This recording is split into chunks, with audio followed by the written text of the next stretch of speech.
There it is.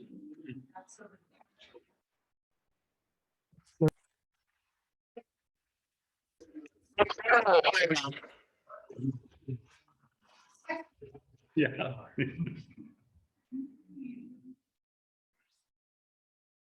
Are you ready, Ms. Wyckoff? Okay. Am I good or do I need to be green here? No, you're good. I'm good? Okay.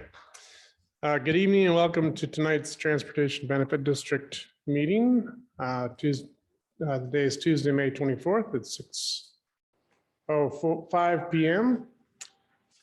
Pursuant to Proclamation 20.28.15 issued by Governor Jay Inslee, the Monroe Transportation Benefit District meeting will be held in a hybrid format. Members of the public may participate both in person and remotely.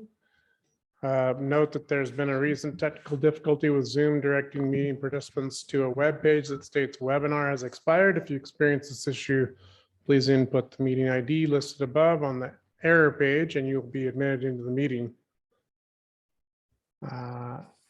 As you join, you may not hear audio until just prior to the meeting start time as we work through setting up the technical aspects of the meeting.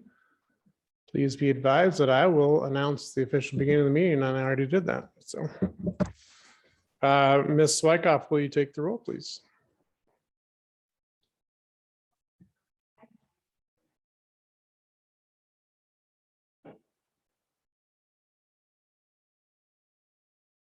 Am I live? Yes. Board members present and establishing a quorum are board members Fulcher, Kinney, Hanford, Gamble, and Scarborough. Thank you. Oh, and Davis, sorry. Thank you. Let's join me for the Pledge of Allegiance, please.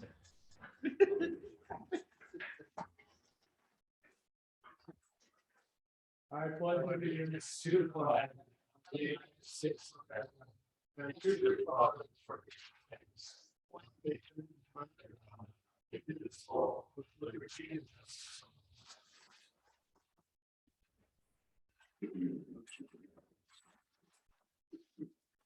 Okay, the next item on our agenda, for those attending remotely, please indicate if you would like to speak by clicking raise hand. The chair will recognize each speaker at the appropriate time. If you're joined by phone, dial 9 to raise hand. 3 minutes will be allowed per speaker for our public comment time. I do not see anyone in the audience. Ms. Wyckoff, is there anyone online? Okay. We'll move on to the consent agenda. Items on the consent agenda are considered routine and non-controversial in nature and have been discussed previously.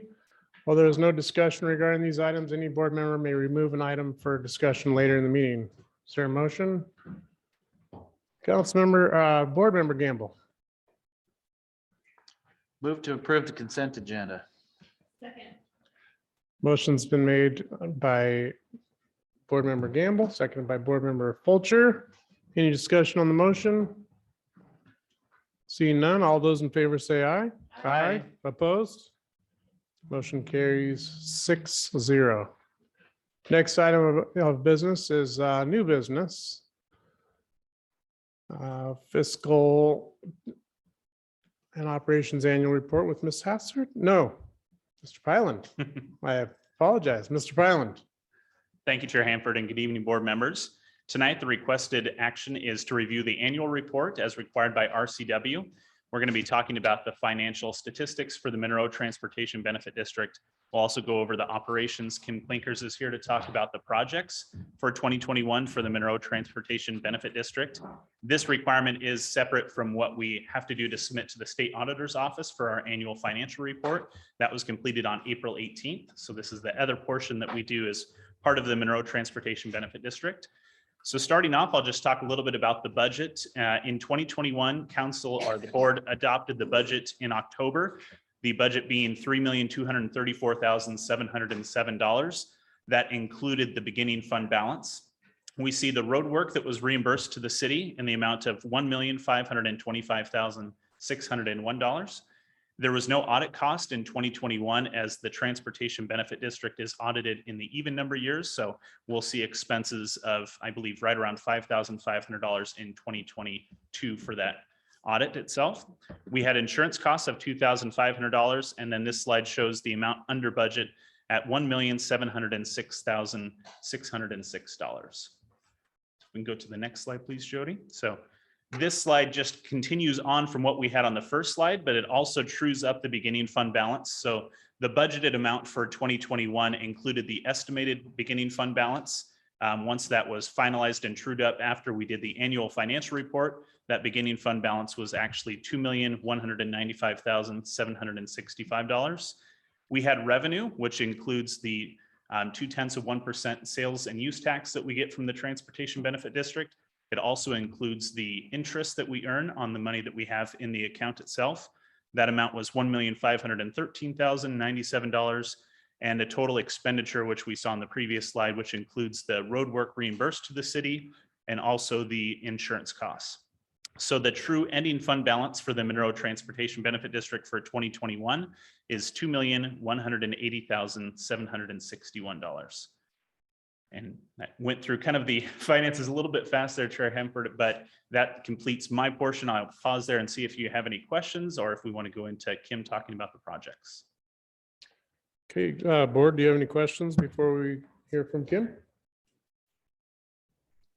Okay, Ms. Clinkers? Mhm.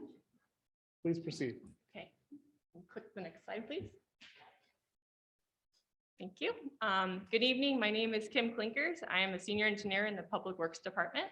I have been involved with the city's Transportation Benefit District since our first capital project in 2016. For this annual report, I will overview the road work that was completed last year in 2021. As you can see on the map, we repaved 18 road segments throughout the city. The total paving area and length is shown at the bottom of this slide. For reference, we like to relate these numbers to a football field. So last year, our paving area would cover the length and width of 5 football fields, and our paving length would span almost 38 football field lengths. This slide shows some of the existing pavement conditions that we were working with last year. On the left, you can see severe alligator cracking. And yes, that's a technical term for this type of pavement failure that looks like the back of an alligator. In the center, there is more alligator cracking, spalling, which is when the surface material breaks off, and ponding water. On the right, again, more alligator cracking and pavement repair, probably from failed areas that cause potholes. Also on this photo, the white spray paint correlates with a pavement core that was performed by a geotechnical engineer. The pavement core data is shown below each road photo. This data helps us understand the existing pavement thickness, the type of pavement failure, and the condition of the material underneath the pavement. We use this information to design how each road section should be reconstructed in the most cost-effective manner. Yes, sir. Board Member Scarborough? Yes. Okay, on the use of the tape measure and to depict the thickness of each of the roads, does that tell us it was not done thick enough in the first place? Or are we just saying that maybe that's why it failed? That's a good question. These are very older roads in Monroe, and I don't think we truly know how old they are. We just know that they've been used heavily. I know garbage trucks are a big load on these roads as well. And depending on the subgrade material, if it was just placed on fill or if it was placed on compacted rock, and the pavement thickness that was initially placed, that all dictates how the pavement's going to wear over time. And so we don't take the course to to evaluate how it should have been paved, 20, 30, 40 years ago. It's helpful for us to know how much pavement that we're working with, because the geotechnical engineer will recommend based on how the cracking and the failure that we see, if the top 2 inches need to get removed, or if all 4 inches need to get removed, if there's going to be existing pavement there when we remove the top, to just repave on top of the pavement that's left, or if it's going to completely remove all the pavement and we'll just have to regrade the subgrade and place back, a thicker pavement section. Okay, So, yeah, I hope thank you. that kind of helps clarify. Thank you. Mr. Roberts? Thank you, Chair Hanford. Kim, are these roads paved to our current standards or are they paved to some former standards that might exist? That's a good point as well. Yeah, probably back in the day, we didn't have established standards for the different types of roads. So now when we pave new roads, we try to pave them to our current standards, which account for the heavier traffic loads and the expected use. Thank you. Okay, Okay. please proceed. Thanks. Thanks. All right. All right, so this slide shows some construction photos from last year's paving project. Starting at the top left, the Star Wars looking equipment is actually a pavement grinder that removes the top layer of pavement. The top center photo shows this pavement removal work in process. Once the top layer of failed pavement is removed, the underlying pavement is prepped, or shown in the top right photo, if all the existing pavement is removed, the exposed base material is graded and compacted. Next, in the bottom left photo, the paving contractor places 2 to 3 inches of hot mix asphalt, which we call HMA. In the bottom center photo, rollers compact the HMA before it cools. And then once the paving is complete, utility lids are adjusted and leveled to the finished roadway, and the lane lines are restriped. So here are some before and after photos that remind us of what these roads used to look like and what they look like now after being Nice. repaved as part of the TBD program. So that's a quick summary of the repaving work that was completed last year. Next, I would like to overview another important component of this project. And that's the ADA curb ramp reconstruction. So when our paving work extends through an intersection, we are required to evaluate and upgrade any curb ramps or barriers that do not meet ADA requirements. Last year, we reconstructed 30 deficient curb ramps throughout the city. This slide shows some construction photos from last year's project. The curb ramp improvements occur before the final paving. As seen in these photos, this work includes demolition, placing, and compacting the base material, constructing the concrete formwork, pouring the curb and gutter first, then the sidewalk panels, and adding the yellow truncated domes. Finally, in the last photo, you can see the 2 completed curb ramps, and this one was at the corner of Pike Street and Sam Street. This slide shows before and after photos of 4 locations that were reconstructed last year to meet current ADA requirements. These curb ramp improvements increase mobility and accessibility throughout our city, and is another element that is supported by the TBD. Question. Go ahead, Board Member Scarborough. I know a few years ago, we had a list of corners that needed to be ADA compliant, and we were doing so many a year. Can you tell us where we're at now? How many more years will it take to complete the list? Yep, that's a good question, and I don't have that number off the top of my head, but I think you're referencing our ADA transition plan that we worked with a consultant the past year or 2 to evaluate all of our existing curb ramps throughout the city. And we have a list of how many are deficient that don't meet current ADA standards. And then we need to have a program in place to say how many will get replaced each year. So is it 50 years until they all get replaced? So I can look into that number and report back to you. But yes, this program does help us chip away at all those curb ramps that are deficient and helps us. No problem, but that's a good question. Okay, so go I'll ahead. keep going. So in addition to repaving roads and curb ramp improvements, last year the TBD also supported street maintenance work. This includes refreshing worn out lane line striping and pavement markings throughout the city, such as turn arrows, crosswalks, and railroad crossing symbols. Also shown in the photos is pothole repair, pavement patching, and crack sealing, which help fix the smaller trouble spots within our road network and extend the useful life of the pavement. Last year, Snohomish County planned to repave Calhoun Road. A section of this road is within city limits and would have been excluded from their paving project. The city worked with the county to include this section, resulting in a continuous repaving project along Calhoun which was also funded by the TBD. Lastly, the TBD supported the city's online pavement management portal, which helps us track pavement conditions throughout the city and helps us determine the right repair at the right time. So looking forward to this year, in 2022, we plan to repave Woods Creek Road since the water main replacement is now complete. We also plan to construct the Madison Street Combined Sewer Separation Project. The Department of Ecology grant will fund the sewer separation work. The street improvements, including new sidewalks and final paving, will be funded by the TBD. The third segment is the Powell Street Reconstruction Project. This project will replace aging utilities between Kelsey Street and Sam Street, regrade the road, add corner bulb outs and sidewalks, and address stormwater concerns. Then Powell Street will be repaved, finally. Overall, this year involves more extensive road reconstruction, which comes at a higher cost, so our TBD dollars will not extend as far. In comparison to last year, we will pave about half of the football field areas and about a quarter of the football field lengths. But a few more curb ramps will be reconstructed this year. We have 34 that are planned.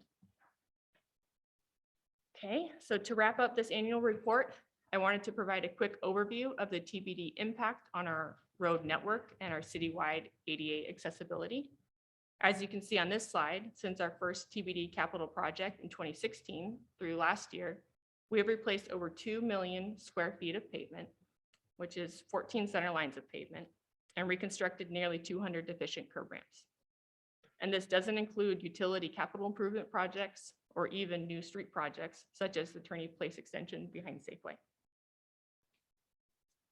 So to visualize, over 2 million square feet of paving would cover 42 football fields,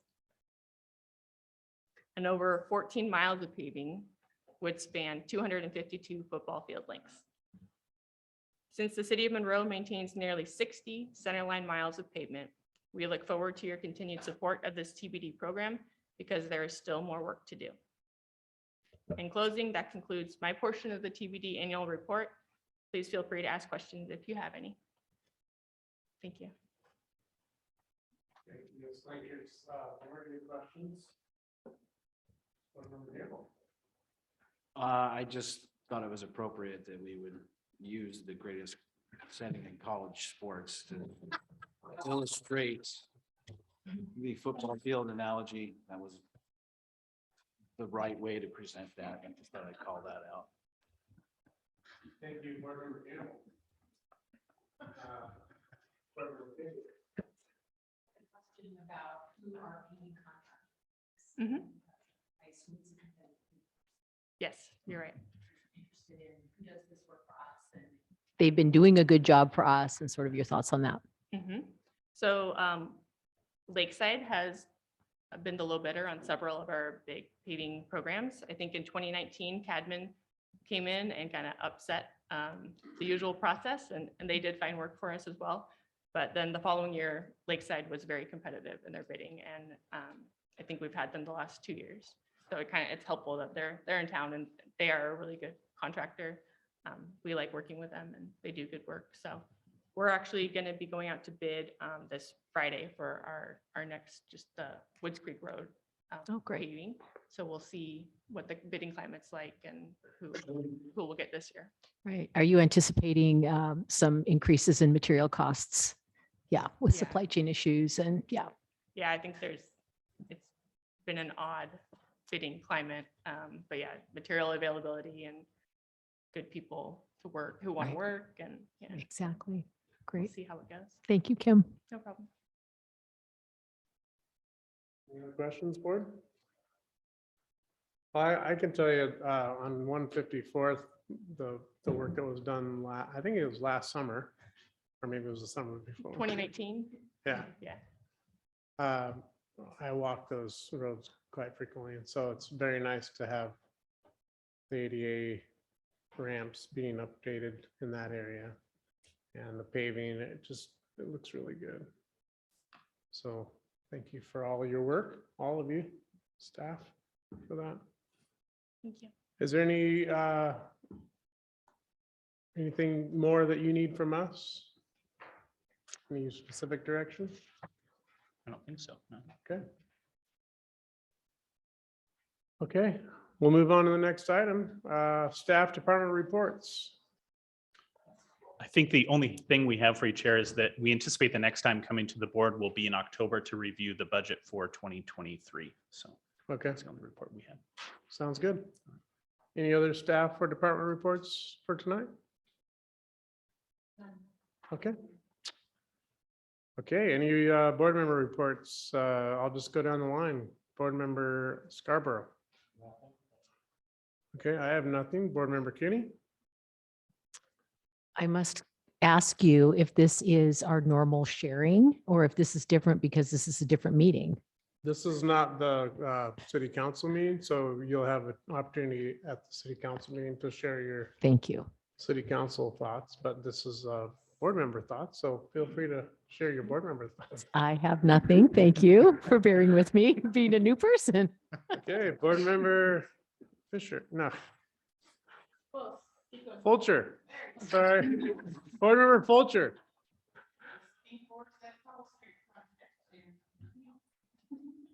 Board member Davis. I just wanted to say that I'm very pleased with the report and what we've accomplished in these few years. This is exactly what we're doing. Mhm. The benefit district, and I'm very pleased to see it working so well. And yeah, my run up front was done last year, and it's perfect. It's great. It looks wonderful.